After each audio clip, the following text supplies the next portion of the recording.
Golden Agers get a place to call home. A healthcare project aimed at minimizing wasted time while increasing access to health care. Plus, an instructional video on how to be self-sufficient. These and so much more awaits you on today's edition of Jamaica Magazine. I'm your host, Theodore Henry. Welcome. Do you own land and need a title? Well, the National Land Agency NLA can help. Through the systematic land registration process, the NLA will assist residents to get titles in declared project areas across Jamaica. Systematic land registration is the methodical and orderly registration of parcels of land in a designated area known as systematic adjudication area. For further information on the systematic land registration process, including declared systematic adjudication areas, who can apply and the benefits, visit the National Land Agency's website at www.nla.gov.jm or email asknla@nla.gov.jm. The National Land Agency, one goal.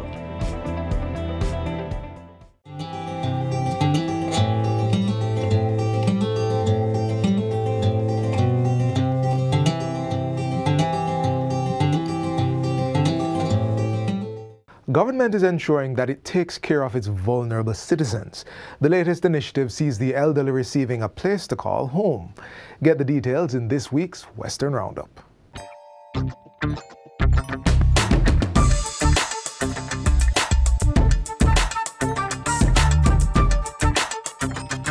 Hi. Today on Western Roundup, we highlight two families in St. Elizabeth and Westmoreland who received assistance in improving their once deplorable living conditions. Stay with us.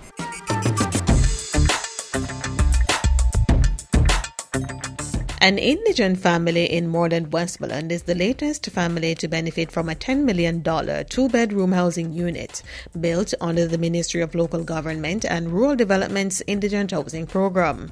The beneficiaries, Winsome Jones and her family, were overwhelmed with joy for the gift. We're thankful to everybody who take this opportunity to take me out of a hole what I was in. Because I was into a big stress. I don't know how to manage, but God, thanks, because I water is near, so thanks to everybody. I'm feeling extra enjoyment. Me happy, oh God, I can't tell. It come like had something bust out of me, oh, give me joy. The housing unit was handed over in December by Portfolio Minister Desmond McKenzie, who has pledged to continue to support the nation's indigent population. Since 2016, the government have been working in Westmoreland. We have paid attention to the poor and destitute, the homeless population, the infirm within this parish. We are providing meals for the street population. We have increased our support to the indigent programs across the parish of Westmoreland. And we are doing this because Westmoreland is a proud parish. We are, ladies and gentlemen, searching, finding, and gradually doing what we can to assist those persons who are in need. The two-bedroom dwelling boasts a kitchen, dining room, one bathroom, and was built with a wheelchair ramp to allow for ease of access to Miss Jones, who is physically disabled. The unit was fully furnished to include a toilet, face basin, stove, washing machine, cupboard, refrigerator, beds, televisions, fans, and couch. Meanwhile, in St. Elizabeth, the Lacovia High School Past Students Association handed over a three-bedroom dwelling to an indigent family living in the community of Horton in the parish. The unit, which was constructed at a cost of over $8 million, was funded by the association in collaboration with other stakeholders and sponsors. I am happy that the association was able to move this family from a hut to a home. It was a tedious task, but we were able to do it. The dwelling, which boasts 3 bedrooms, 1 bathroom, a living room, kitchen and veranda, represents a new beginning for the family that once lived in a deplorable condition. We was living there, butchery and hut, we usually call it. It's not a pretty condition where we was live. When time the rain come down, we have to there and the board black for to come out of the living condition. I give thanks. I am thankful and grateful for what Miss Powell has done for us and everyone else. Furniture and a 650-gallon tank were also donated to the family. Persons interested in donating to the family can contact the Lacovia High School Past Students Association to assist.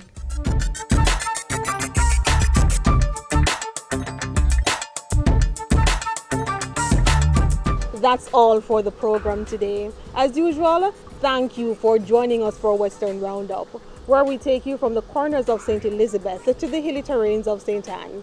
Remember to send your feedback to jismobe@jis.gov.jm. Until next time, stay safe.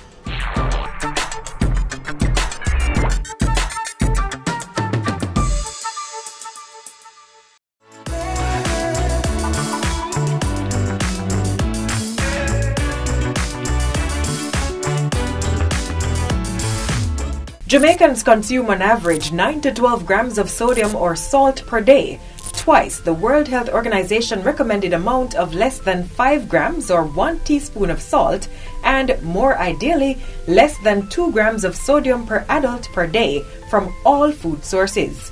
This excess salt in the diet causes high blood pressure, kidney and bone damage, gastric cancer, obesity, and worsening of asthma. Reduce the amount of salt you consume to no more than 3 to 5 grams, or half to 1 teaspoon per day for adults, and less than 2 grams for children under 11 years of age. Let's shake the salt habit and live healthy. A public service message from the Jamaica Information Service. The Ministry of Health and Wellness, through the National Health Fund, NHF, has increased patient care benefits under its Drug for the Elderly program, JADEP. Find out more in this next feature.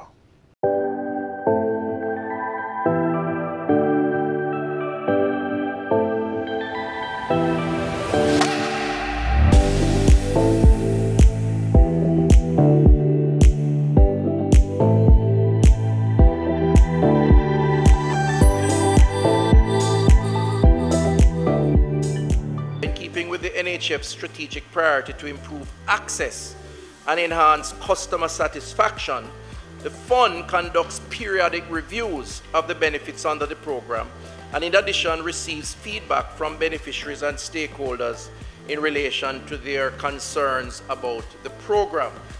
For the Board of Management meeting held on November 23, 2022, the directors approved the following changes to the individual benefits program. In terms of the NHF card, the card will now see an additional 41 new active pharmaceutical ingredients or APIs for the treatment of 8 conditions, namely hypertension, heart disease, vascular disease, diabetes, psychosis, glaucoma, sickle cell disease, and epilepsy. So 41 different medicines, if you will, to be simplistic for better understanding, to treat with these various ailments, will be added to the list. This will cost an additional 474 million Jamaican dollars per annum in order to make provision for these additional drugs.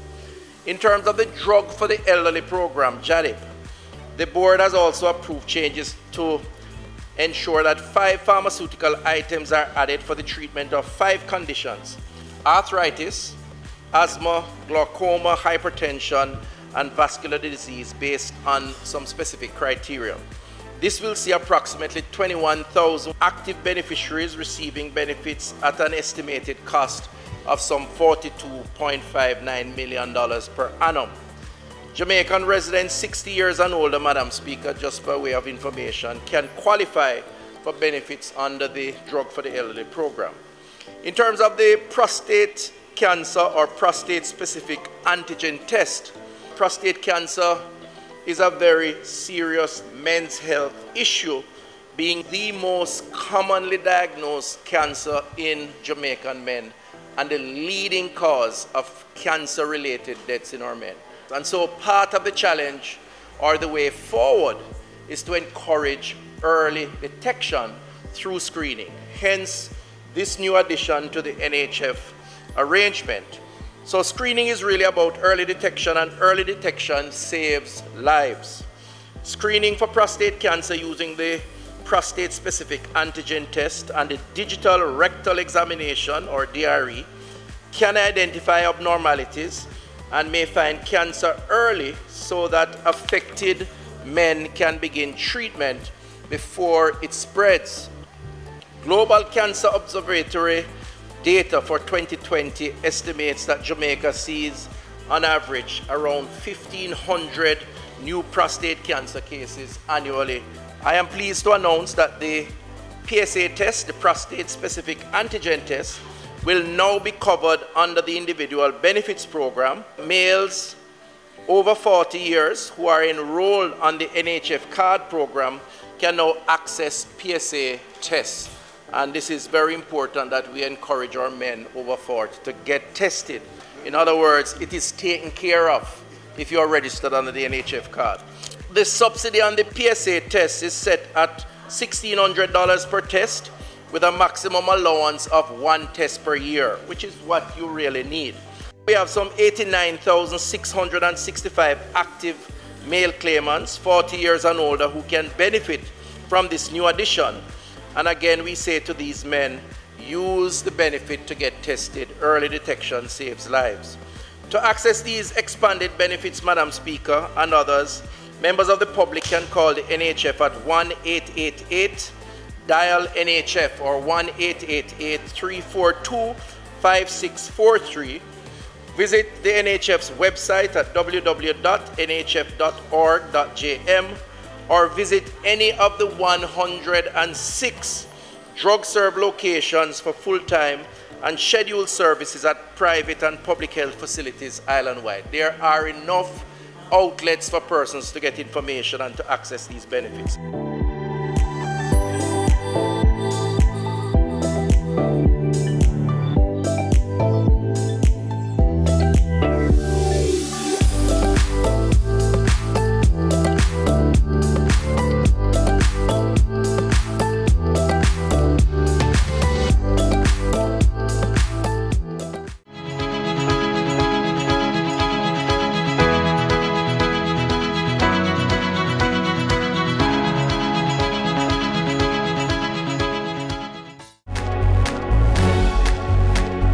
Know your numbers and control the keys to a healthier heart. Know the numbers for your blood pressure, cholesterol level, blood glucose level, and your weight and body mass index. Find out the risks they represent and what you need to do to stay healthy. Talk to your doctor and start making healthy lifestyle choices to prevent a heart attack or stroke. As we continue our health journey on Jamaica Magazine, we share information on government's Code Care program that's been implemented across the island's health facilities. Take a look.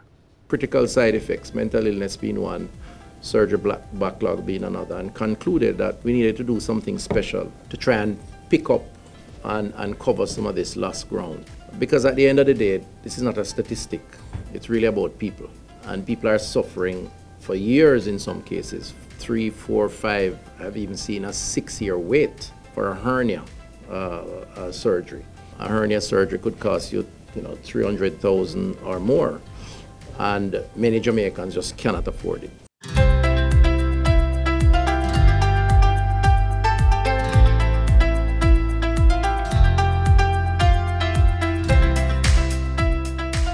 Because COVID has amplified that challenge, we went up to about 7,000 or 8,000 people waiting, and we picked out the ones that were the longest waits, but also some of the less complicated procedures, because we also appreciated that we wanted to minimize inpatient care.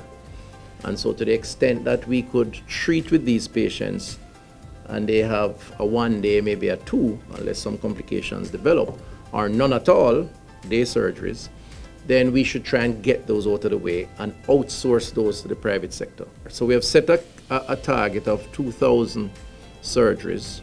We have outsourced 250 in the West based on the backlog of cases at Cornwall and Hospital and some of the others. We are trying to pull about 200 to 300 here in the Sierra region, which includes Kingston and St. Andrew, St. Catherine, St. Thomas.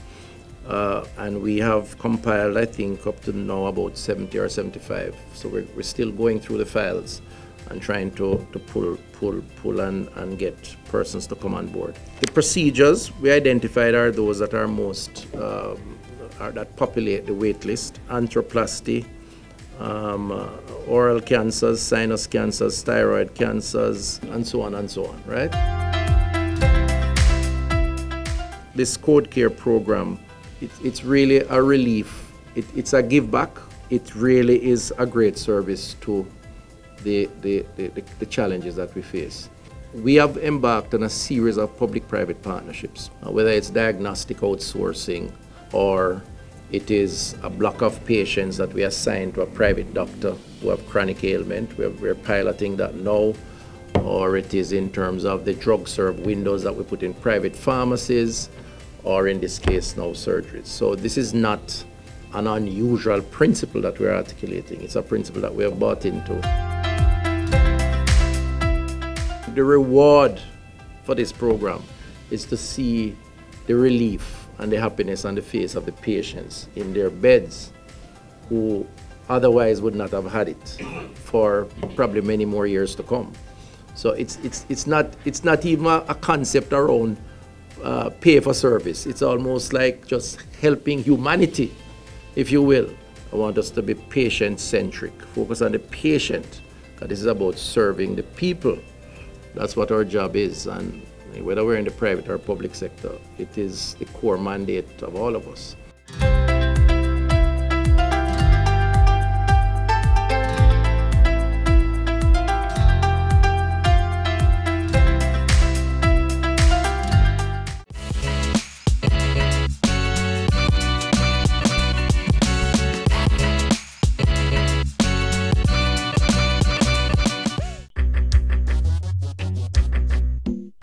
Nutritious food, succulent dishes, superior workmanship, and excellent service. Jamaica is on the go. Let's grow what we eat and eat what we grow. Let's harness the indomitable spirit of our most valued resource, our people. Let's support our local businesses. After all, buying Jamaican means building Jamaica. Original. We're near the end of our half-hour journey through the pages of Jamaica Magazine, but before reaching this final stop, we are leaving you with an update on the state's Service Excellence Policy. The Public Sector Modernization Division in the Office of the Cabinet is charged with working closely with ministries, departments and agencies of the Government of Jamaica to lead, support and promote the Service Excellence Policy and Program. Service Excellence is at the heart of Vision 2030, which aims to make Jamaica a place of choice to live, work, raise families, and do business. By adopting a new approach to service management, the Government of Jamaica is recommitting to removing unnecessary bureaucracy across the public sector, improving the efficiency of our processes, and increasing the quality of our products and services. Expected service standards include answering the phone by the third ring, dedicated waiting area for customers, access to the building area for the disabled, set turnaround times for queries, a channel for redress as established in a Citizens' Charter.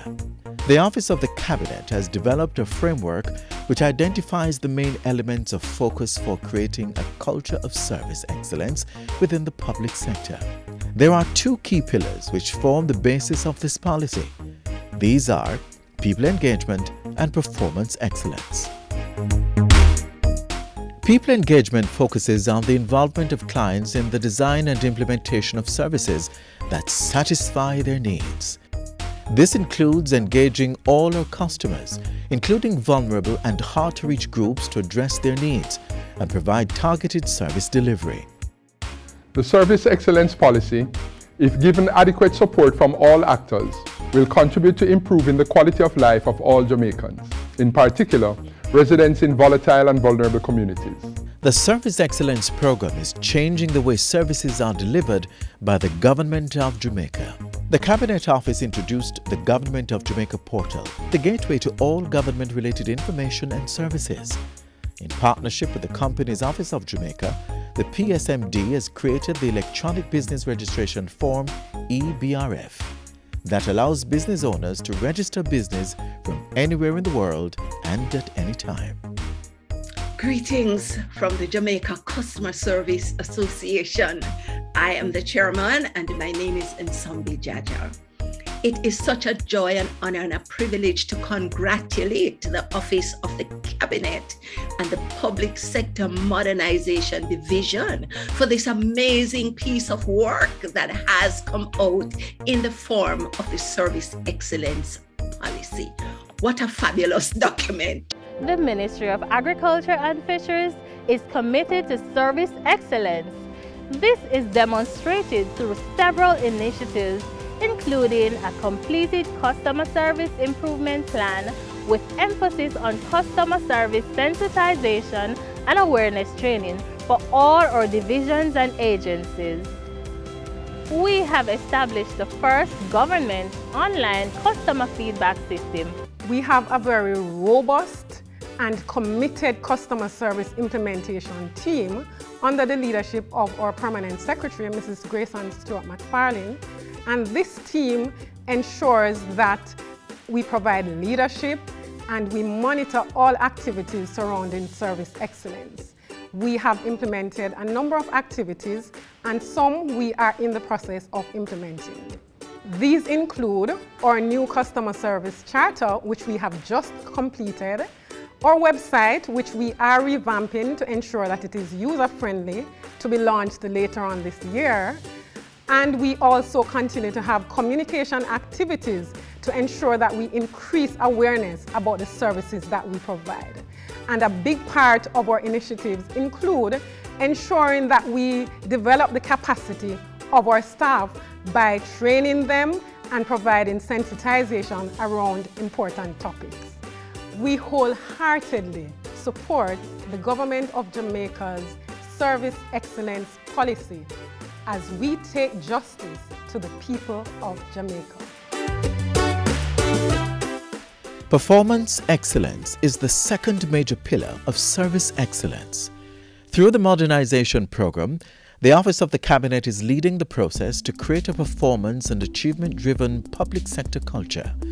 This new whole of government performance culture will be driven by professional and highly motivated public sector professionals, empowered to serve effectively within the public sector environment. Performance excellence is built on three principles. The first principle of managing for excellence will ensure that accountability and management systems are established for service excellence. Our MDAs will have the appropriate structures in place with roles, responsibilities, and accountabilities clearly defined and reinforced. The second principle is capacities for excellence, which will enable public bodies to identify the required talent and provide means for continuous development. A public sector learning framework is being developed to build a culture of continuous learning and innovation within the public sector and signals a clear commitment by the government to investing in human capital development. With the appropriate and consistent training for its staff, the government is ensuring that both systems and its people will deliver better service. The promotion of an excellence culture is the third principle. This includes monitoring performance against service dimensions, as well as reinforcing excellence through appropriate rewards and recognition. The government is focused on being accountable for the delivery of quality service, and where staff and organizations perform well, this will be publicly rewarded and recognized. The public will also get an opportunity to decide on which entities will be rewarded once the GOJ Reward and Recognition Program is launched. With service excellence culture being institutionalized throughout the government of Jamaica, the entire public sector will be organized around the needs of its customers directly accountable to them through guarantees of services which are of the highest quality, accessible, convenient, easy to use, integrated, responsive, cost-effective, and which assure redress when things go wrong. The Service Excellence Policy, developed by the Office of the Cabinet, accelerating a new day to Vision 2030. On behalf of the Inter-American Development Bank, I congratulate the Government of Jamaica on the launch of the Service Excellence Policy, and I look forward to seeing results on the ground. Hi, I'm Faye Ellington, Chairman of National Integrity Action. Principal Director, Professor Trevor Monroe, members of the board, and I unreservedly endorse the Government of Jamaica's Service Excellence Policy. NIA's mission, which is strengthening good governance, requires the enhancement of service excellence. Achieving public sector efficiency is built on two critical pillars: people engagement and performance excellence. This cannot be achieved if each member of the public sector, all arms of government, and the political directorate doesn't lead from a place of excellence. Jamaicans and people who do business in Jamaica deserve high-quality service. Remember, giving excellent service is simply respecting others.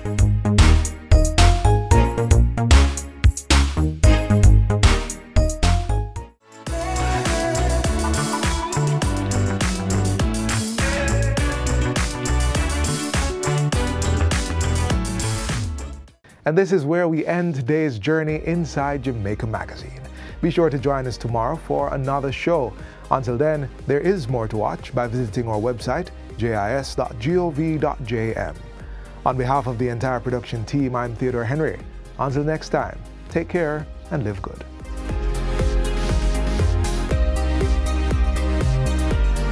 This has been a production of the Jamaica Information Service, the voice of Jamaica.